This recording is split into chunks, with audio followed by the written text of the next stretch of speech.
Hello, and welcome to this commentary on my tool-assisted speedrun of Spyro A Hero's Tale for the Nintendo GameCube. It was finished over the last 6 months and is a massive improvement to the last TAS I made back in 2019, around 2.5 minutes faster in fact. If you're interested in seeing just how much of an improvement I've made, I've linked the older TAS in the description. I've also linked some helpful resources in case you don't know what a tool-assisted speedrun is. This TAS unfortunately has a lot of cutscenes, so I'll also leave a link to an edited version that only includes the gameplay sections. One difference that's immediately obvious is that I start the TAS by making a save file, instead of simply continuing without saving, which would be much faster. This is to set up for a cutscene skip much later in the run, which I'll explain once we get there. This game is split into 4 hub worlds, or realms, each with a boss that you have to defeat to move on to the next realm. Usually, the game wants you to visit many different levels and destroy dark gems to take down the barriers that block access to the boss. As you'll see, however, the game does a laughably bad job at preventing the player from glitching past these barriers and simply confronting the bosses right away.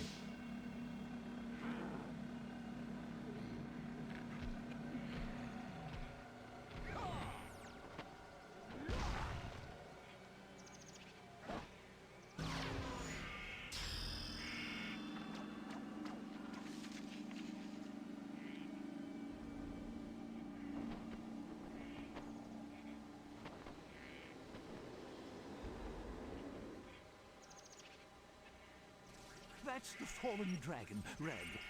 I'm sure you've heard all about him. No. I thought he was long gone. But it looks like he's been mining dark gems and planting them all over the realms. He's even got nasty Nork and his minions doing all his dirty work. Nasty Nork? Didn't I defeat that guy years ago? Huh. What are dark gems? Oh, questions. So many questions. Dark gems are the life-draining stones that fuel Red's evil power. If you're going to stop Red, you'll have to find out more about him and destroy all the dark gems. But first, go and see Moneybags. He usually has something worth buying. Good luck, To skip to the first boss in this game, Nasty Nork, I make use of a glitch called wall grinding. This glitch allows Spyro to ascend most walls in the game by charging down them and then jumping on a specific frame while holding the analog stick neutral, which will cause him to jump off the wall. It's much easier to do with the double jump ability, but I won't unlock that for a long while, since I skipped learning it. I perform this glitch on the wall behind the teleporter, gaining a little bit of height every time. After I make it over the wall, I glide in a specific way that'll load Nasty's cave, and then I activate the cutscene by charging into a specific part of the wall. I don't know why the cutscene has to be activated this way. I tried many different approaches, but this was the only method that worked.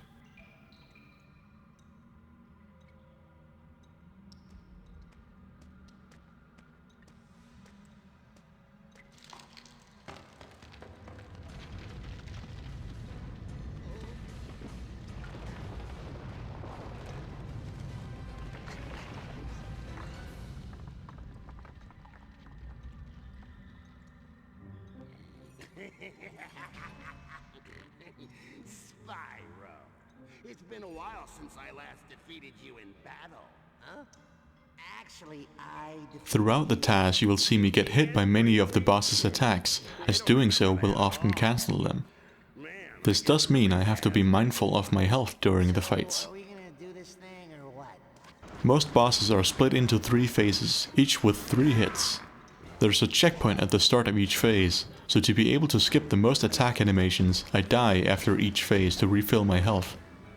For Nasty's first phase, I have to intentionally get hit an extra time to make sure I start the next phase with no health remaining.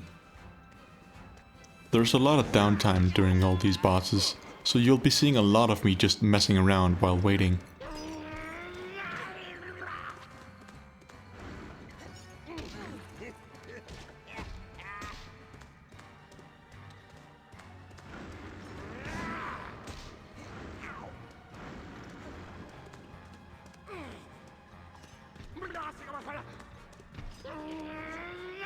Nasty for some reason says that you defeated him after the first and second phase, even though doing so makes no sense at all. Man, I gotta get my head in the game.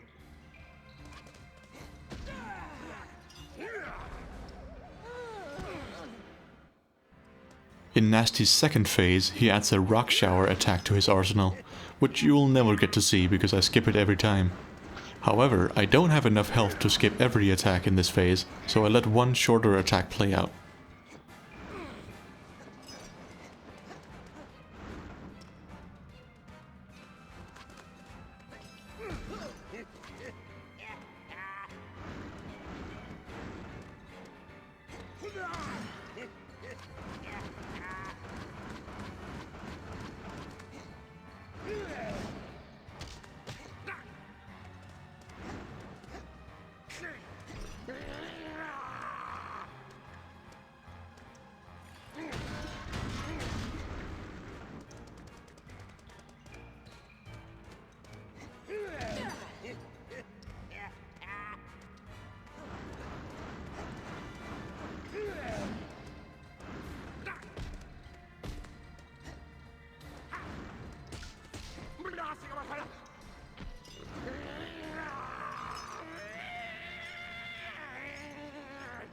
You beat me again! Come on, come on, come on. You want a piece of this?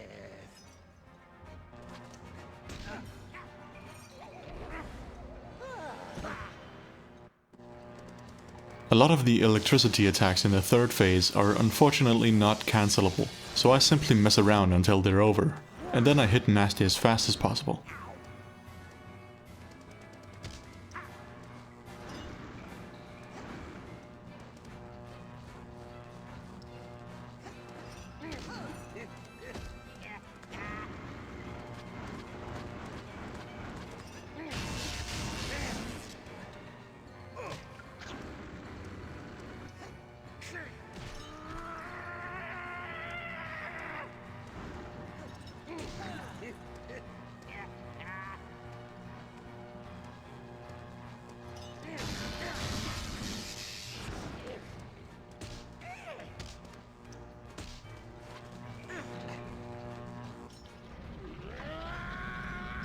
Defeating Nasty gives Spyro a new breath ability, Electricity Breath. You won't be seeing much use of this breath until the end of the run. Really defeated me. That stinks.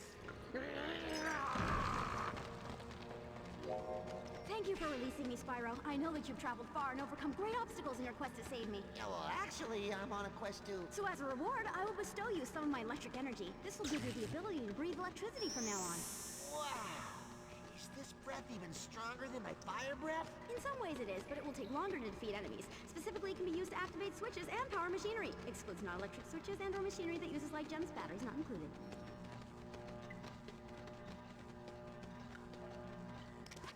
Now I need to get out of Nasty's cave and back to the teleporter. There is a way to skip having to wait on the moving platform using wall grinding, but from my testing I concluded that it's impossible without double jump, or if it is possible, isn't faster than waiting like normal.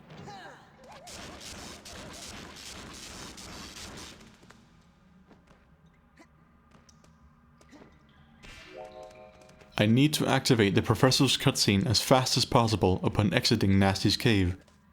The trigger for this cutscene bleeds through the wall in a strange way, so it's fastest to jump into the wall near the exit. I'm not sure why, but I think it's because the trigger is a sphere emanating from the teleporter. Right after you did that, this teleporter started working again. Oh, a teleporter, huh? I think Moneybags already has one of those. Well, yes, that's true. But he has a local teleporter. Mine will take you to a whole new realm. They're completely different technologies. Yeah, and Moneybags teleporter is smaller. Moneybags teleporter is small.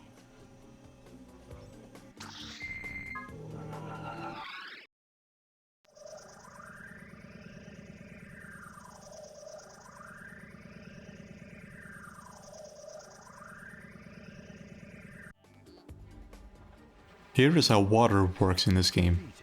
A water surface has a sort of hitbox that extends downward by roughly 9 times Spyro's height. When Spyro enters this hitbox, he enters his water surface state, even if he didn't actually enter through the surface. If Spyro exits the hitbox again, he'll enter his regular airborne state. If Spyro instead dives, he enters his underwater state. If he exits out the bottom or sides of the water hitbox while in this state, he won't go airborne and will instead just keep being underwater. This illusion of there being distinctly below and above water areas isn't broken as long as the player stays in bounds. But if you manage to be underwater and out of bounds, you can go basically anywhere you want, even around the water surface and then above it, which is why it's referred to as swimming in air. One thing to note is that a water hitbox can be cancelled by solid surfaces, so if there is a water surface above Spyro, but there's a solid surface in between him and the water, Spyro won't be affected by the water. Yeah, right. Like being sucked down a giant drain. Matter transportation is still in its relatively early stage. But don't worry, you'll soon get used to it. You can travel back to the first realm from this teleporter anytime.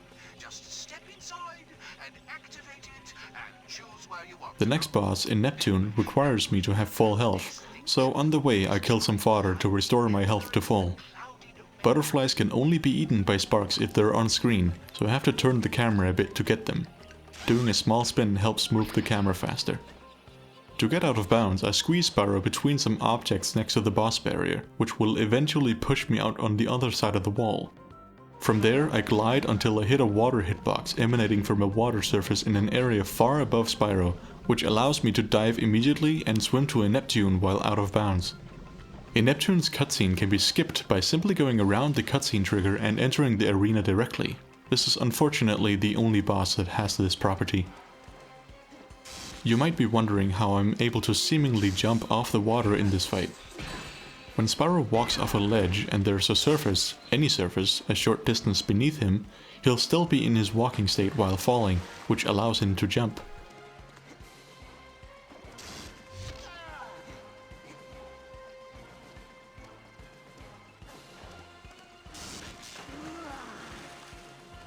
I skip a lot of Neptune's attacks by getting hit by them as fast as possible. After Neptune's acid breath attack, you're able to damage her. Unfortunately, the direction Spyro is pushed in by this attack, while not random, is quite unpredictable, so it often takes more time to attack her than I'd like. Near the end of every phase when I have 0 health, I can still cancel the lasers by jumping into the toxic water while the platforms are rising. This will cancel Spyro's hit stun animation before the death animation gets to play, allowing him to stay alive. The lasers then retract because I technically took damage. Note that I do this glitch twice every phase just for fun. You only need to do it once while the lasers appear.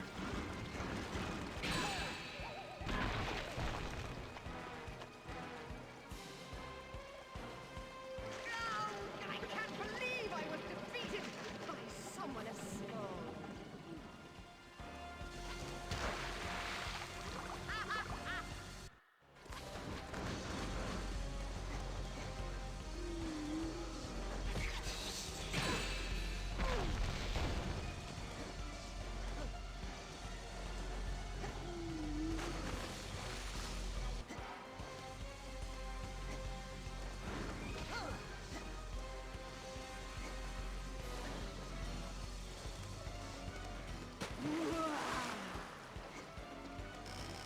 Neptune's acid bombs that she occasionally throws at Spyro immediately disappear when they hit water, so I sometimes lure them to the edge of the platform to have them disappear just before they'd hit Spyro.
In the third phase, I mess around using an NTSC exclusive glitch.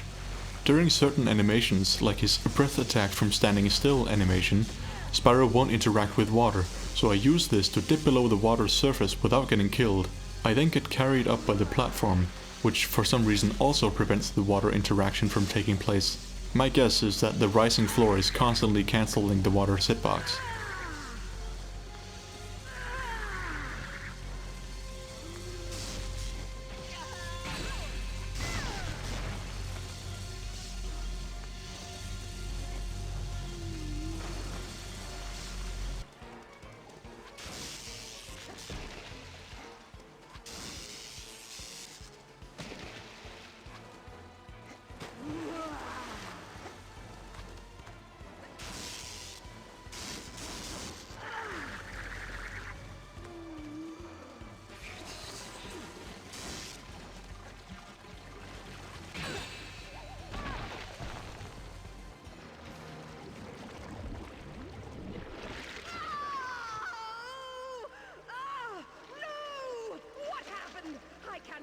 I was defeated by a pygmy pipsqueak so tiny I couldn't even see him with a microscope.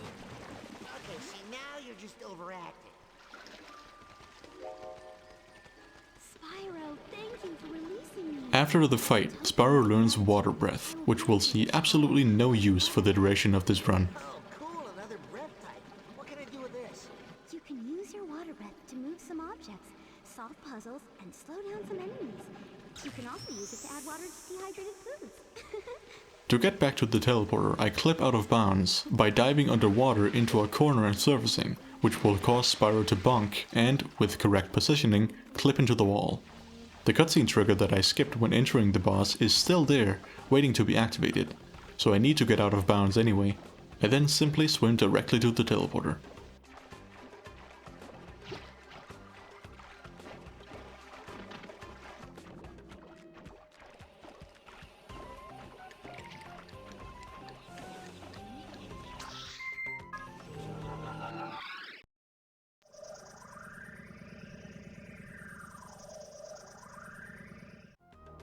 Once I reach round 3, Spyro automatically learns double jump and pole spin. I don't know exactly why this is the case, but it makes the upcoming sections much faster. I cannot believe this. What is going on around here? Do I have to deal with Spyro myself? He'll be on his way here looking for me soon. Let me think. Yes, I suppose I could always release my other guardian. Red has quite a few tricks up his sleeve that will give Smarty Pants Spyro a run for his money.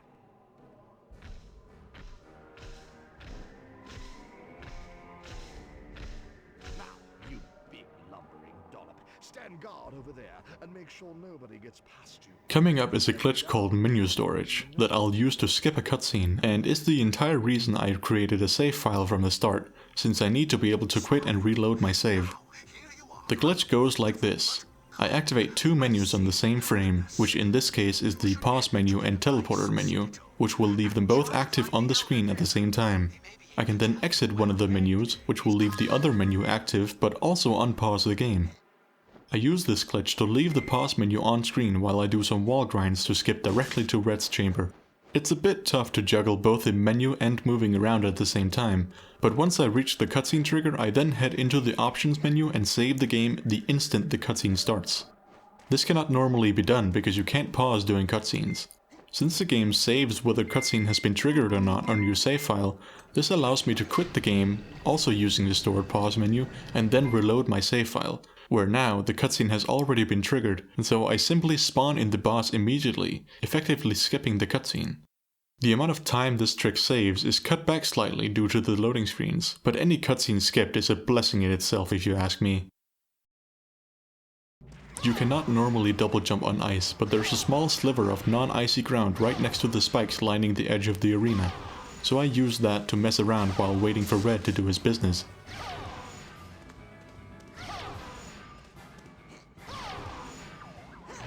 Normally Red is invulnerable to damage while he's already in his damage animation, but for some reason electricity breath can occasionally cause him to take damage anyway. I could only manage to utilize this in the first phase because of how close the boxes are to each other. I just hope I fight better than you when I'm your age.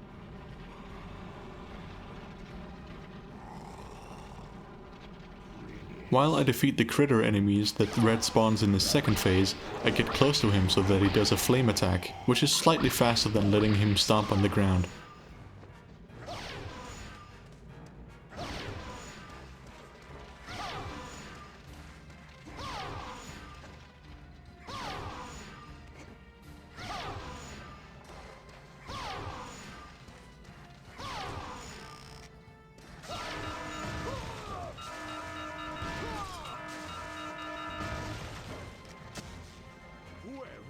Well, you do have a lot of fire in you, but don't think you're any match against my infinite power. The third phase is very long, so I decide to explore the outskirts of the arena for a little while by doing precise movement on the edge of the platform, which occasionally lets Spyro double jump for some reason. While we wait, let me explain why Red's intro cutscene is the only one that is skipped using menu storage. The glitch simply doesn't work for the intermission cutscenes between realms, since they don't even load if you have a menu on screen. Skipping Nasty's cutscene isn't viable since I don't have access to the teleporter menu from the start of the game, and thus I'd need a shot pad to do it instead, which takes far too long to get to. I already skip in Neptune's cutscene. As for the last boss's cutscene, well, it simply doesn't save that cutscene trigger to the save file for a reason I can't explain. It's a real shame.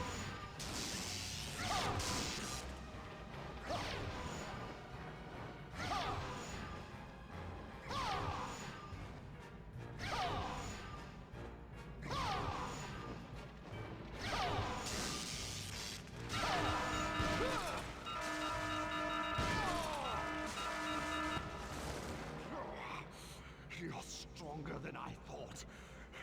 Can't believe I underestimated you. Well, looks like your power wasn't so infinite after all.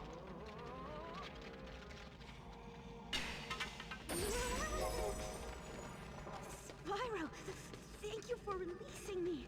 I will now enchant you with the power of ice breath.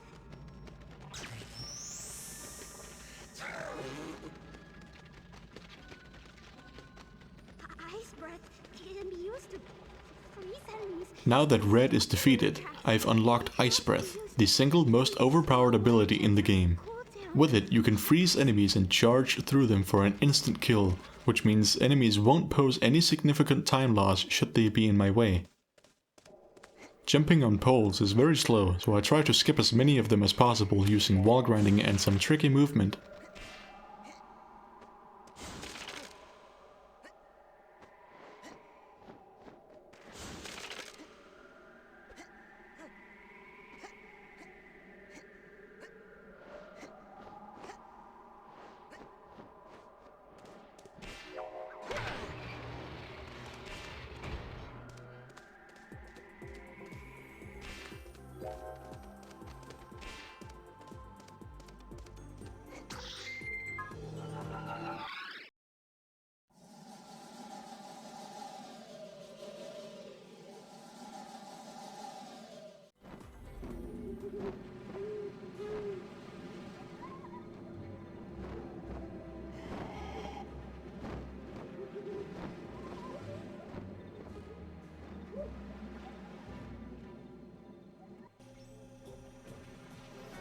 Spyro, I've got an idea where Red might be.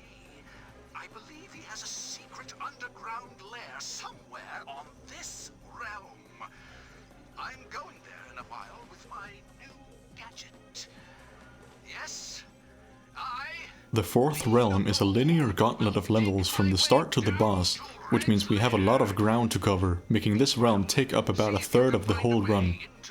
I start out by clipping out of bounds using the water bonk clip previously explained, and I then swim out of bounds through the first couple levels, making sure to hit all the necessary loading triggers. In the meantime, let me explain a bit about the way this run is timed, because you may notice that I've listed two different timings. All full game TASs are timed using a standardized rule set, which dictates that the time starts upon the game booting and ends on the last input needed to finish the run.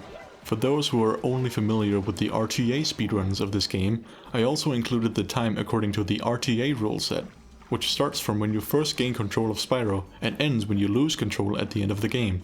This discrepancy means that the TAS has around 2.5 minutes of disadvantage compared to RTA. Also, because TAS timing ends with the final needed input, my end goal is to end the input sequence as fast as possible while still beating the game. This will come into play at the very end.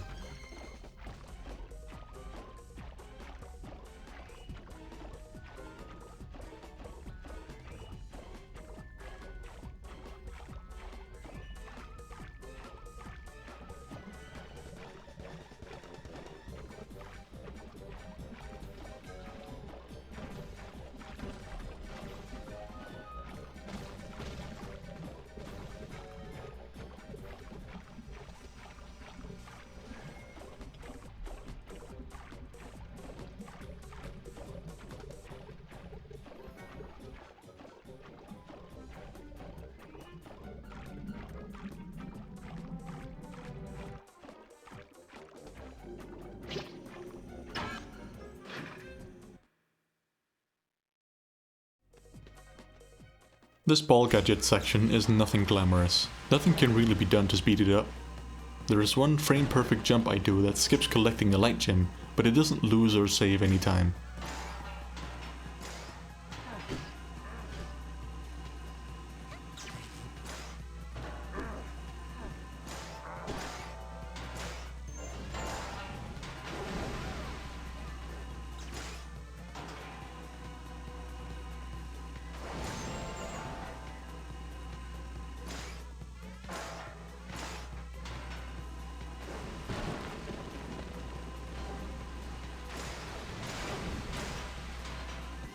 You can walk on lava by landing on a very specific frame of Spyro's gliding animation. I'll use this to skip some sections of Magma Falls by jumping and falling at very specific heights onto the lava. A very useful thing regarding wall grinding is that you can buffer the jump input during Spyro's charge, which makes it very easy to do RTA and much easier to TAS. A far more annoying aspect of wall grinding is what I like to call the useless frame. After Spyro double jumps, there is a single frame where he won't be able to horn dive nor do a mid-air charge, which can at times be annoying to deal with.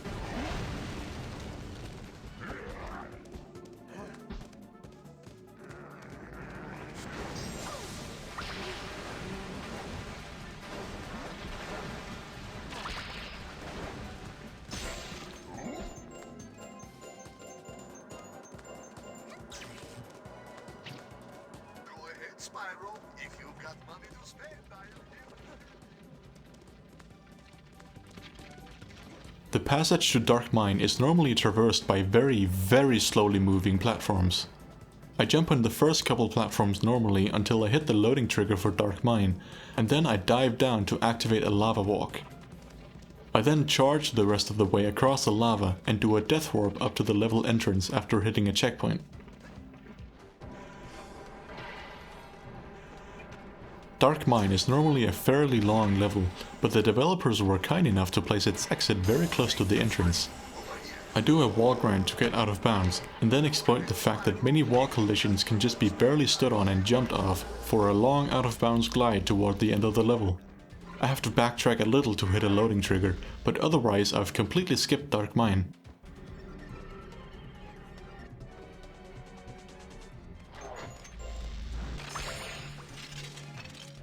While the TAS runs through the long tunnels leading to Red's laboratory, allow me to explain a trick that I've been using throughout the whole TAS, called charge hopping.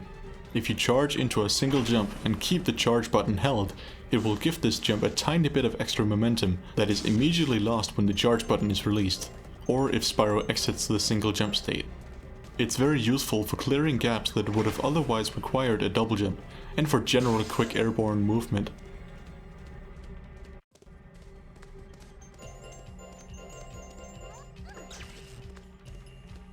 Many doors in Red's laboratory only open when a nearby enemy is killed, so you'll sometimes see me go out of my way to kill them.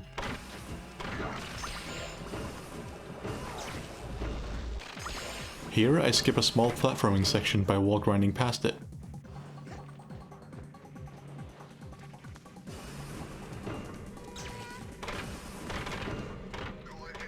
Spyro, if you've got money to spend.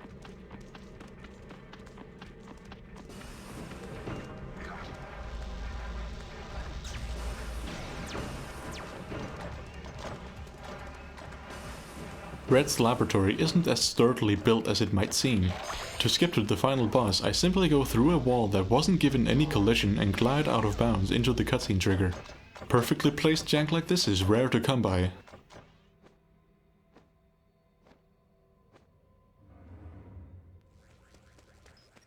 Professor, I finally found you. What were you thinking going after Red? I don't know. I thought I could stop him after you had weakened him.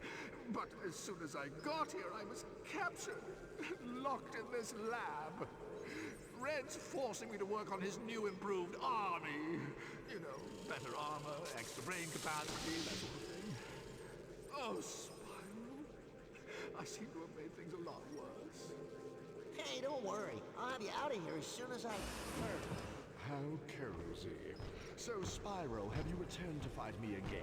And do you think I will allow you to win this time? Yeah, whatever. You're not so much of a challenge. I'm sure I can do it again. Aw, poor naive Spyro. You obviously don't know that I always get my way.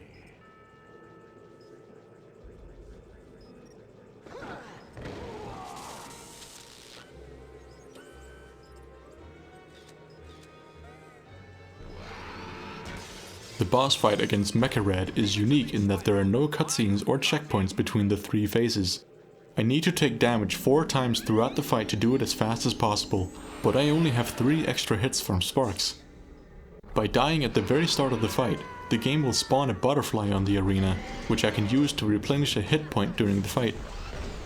Getting hit by Mecca Red in a certain way can launch Spyro a long distance upward.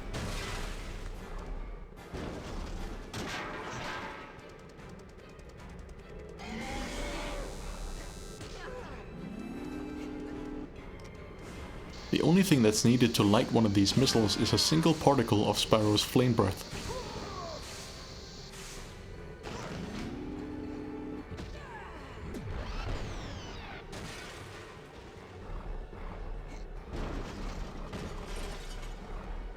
The underside of the arena is not solid, so you can clip through it from below using a wall grind. The electric nodes become active long before they appear on the arena, and from certain positions it's possible to activate these nodes while they're below the ground.